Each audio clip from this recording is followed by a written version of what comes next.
Hi, honey. Oh, hi. Come join me. Wine time. Yes. Okay. Yeah, I want to kick back and relax. Yeah, it's been a tough day. Yeah. Yeah. Why do we... Oh, Dad. Mogan David. Yeah. You know, I've been meaning to ask you, what's the deal with kosher wine? What makes it kosher? There's no treif in wine. Right. Any wine. Right. That's true. That's true. What's the deal? Yeah. So, May I pour? yeah, sure, please. Please. So, there's a common misconception that a rabbi sanctifies the wine, says something over it, and makes it ritually pure, and that's what makes it kosher. But that's really not what happens. We'll say a blessing, we'll say a bracha, the borei kriya gafim, but the wine is kosher because of how it is handled throughout the process of its fermentation. Wine in ancient days was used by idolaters, pagan people, in their idolatry. They would use wine to praise their gods, their idol gods. And so to ensure that the wine is not used for that purpose, we have kosher wine, which is watched from the moment it is made all the way through the whole process. And also there is rabbinic supervision within the winery. So did I hear you right here? The wine is made with rabbinic supervision throughout to make sure that nobody was praying to idols during the making of the wine? Right, they want to make sure that nothing has happened between the beginning of the process and the end. Huh. So I'm not sure that there's rabbinic supervision every day, all day. It may be like there is in kosher food, where there's someone who comes in and just makes sure that everything is being done correctly. Okay. Right. So if they saw an altar sitting around, that would, mix it. yeah. If they were praying to Baal, believe me, it would not be. Gotcha. But you may have noticed something else. On some of these bottles, this one is not, but on some bottles you may have noticed the word mivushal. Have you noticed that with kosher wines? Some kosher wines say mivushal. I don't think that literally means boiled. Hmm. And I wondered for a long time before I knew, why would they say the wine is boiled? So the boiling now is actually done with a flash pasteurization, and some Jews believe that that ensures that it is completely kosher, even if a non-Jew were to touch it after it's already even bottled, and to pour it, say at a party, say you have non-Jews serving Jews at a party, they want to make sure that it's completely kosher. So I may have misunderstood. Are you saying that a wine is considered not kosher if a non-Jew touches it? So those who follow mivushal are afraid that if someone were to pour the wine who's not Jewish, that it could potentially be used for nefarious purposes. And that's why the rabbis instituted this whole thing with mivushal, boiling. But contrary to popular opinion, it's not a complete boil. It's a flash pasteurization, and it can even taste okay, after that. But you may have noticed that I don't follow by all of this. We are drinking tonight a kosher wine. Yes. However, many times we have drunk non-kosher wines. So I personally, in my rabbinate and as a Jew, I do not subscribe by these views. We share our table. We have often shared our table with Jews and non-Jews. So to me, what makes something kodesh, have kedusha, holiness, is how it is used. And so for me, my choice is that I drink kosher and non-kosher wines.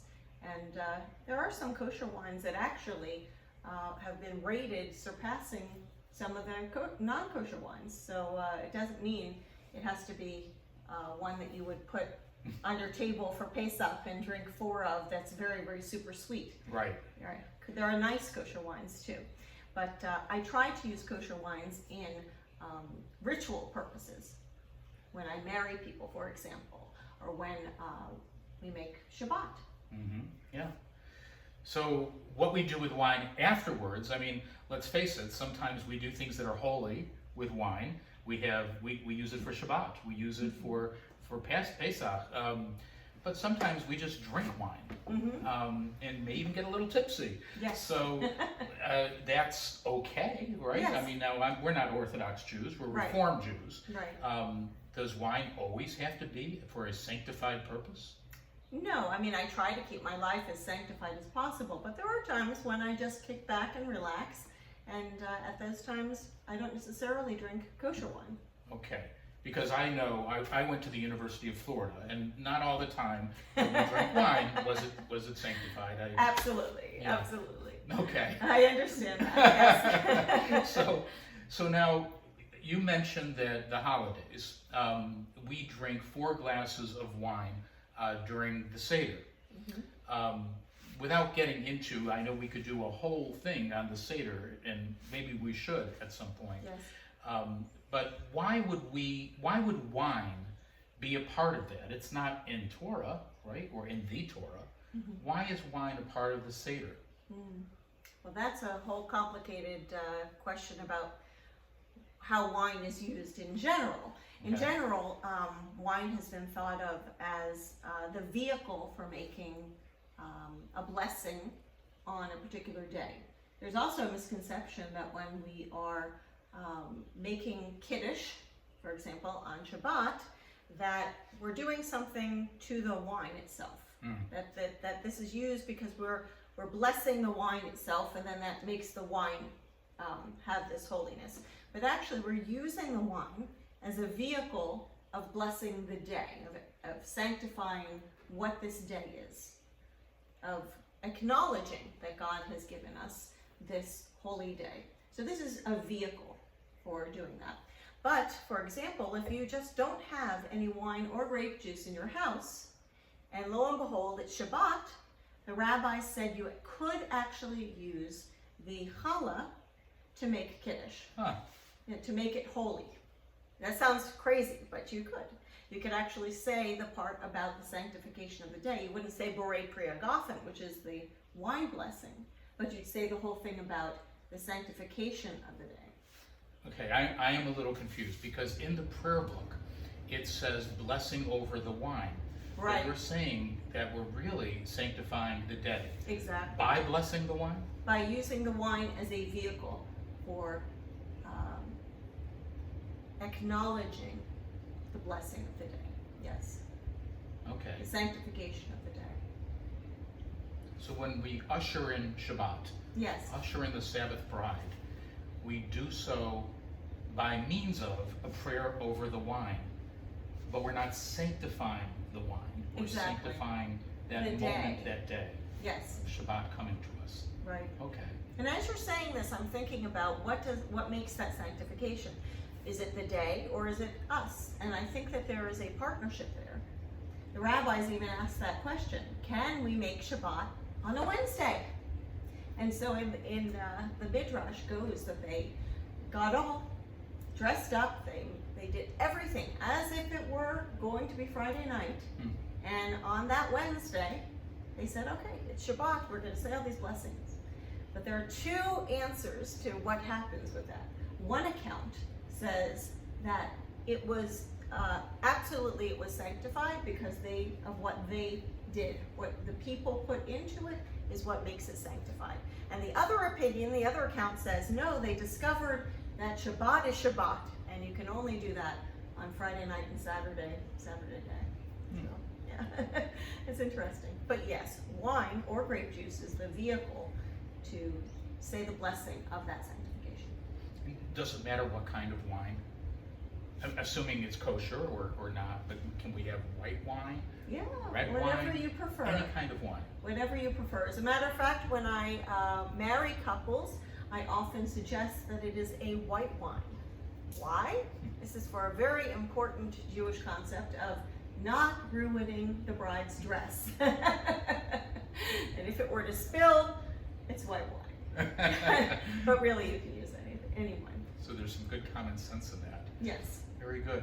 And what about the vessels from which we drink our wine? I know one of the nice things we have in Judaism is passing on those ritual items or those things that mean something in a family. And I know in my family I have my great grandfather's wine glass, for example, and that's special to me. Does the vessel itself have any holiness to it? I think it's like any other ritual item. I mean, it's used for a holy purpose. We set aside certain glasses, perhaps as Kiddush glasses. If we don't have a Kiddush cup, of course we can use any glass.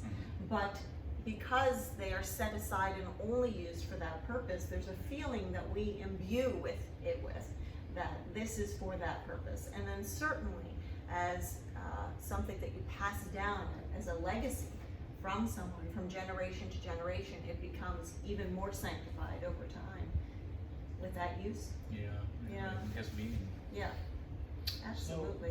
So, one thing also that comes to mind is that wine and alcohol in general has a stigma to it, because sometimes people drink alcohol to get drunk, and they do so in a way that's not very godlike or very holy. But yet, wine plays such a central role in Judaism and in other religions, even more so maybe in other religions. Right. So there's a conflict there, but we separate that out by sanctifying it, by setting that aside as something different, not the everyday. But that said, there is a holiday, Purim, on which we are supposed to become inebriated. Huh? Yes. We are supposed to become so drunk that we do not know the difference between the words bless Mordecai and curse Haman, who is of course the villain of the Purim story. So that said, though, of course, with common day issues of alcoholism and recovering alcoholics, or people who are going to be driving from synagogue, we make sure that there is grape juice available. And in our religion, in Judaism, grape juice is just as good to use as the wine. So that's fine. Well, other than talking about Pesach and the 4 glasses of wine, which that's a whole nother thing, but you've touched upon it. I don't have any other questions. I mean, this is really interesting. Do you have anything else that you think people should know about wine in Judaism? No, but I'm curious about your wine collection here. You have so much wine. We have this wonderful piece. We're not actually in Italy, but it makes us feel that we're in Italy, and there are wonderful wines here. So you've taken some classes and learned a little bit about wine yourself. Yeah, I had the privilege of taking a wine class, a wine safari, when I was in Italy and in France, and I learned so much in a very fun way, and that's the good way to teach Scott, is having fun, and I really did learn quite a bit. And of course, as you know, a very close childhood friend of mine lives in the wine country area in California, and so much of these wines are picked out through Andrew. This piece is actually, believe it or not, from a thrift shop. And somebody had owned this piece, had dropped it off at the thrift shop, and I loved it. I had to have it. Of course, what we didn't know was how hard it would be to move it around the house. Yes. But we found that out about 3 years ago. Yes. Yeah. But we did it, and here we are. Yeah. So I think that we should say a l'chaim. L'chaim. Okay. Yeah. And let's say the bracha. Baruch atah Adonai Eloheinu melech haolam borei peri hagafen. Amen. L'chaim. L'chaim. Until next time.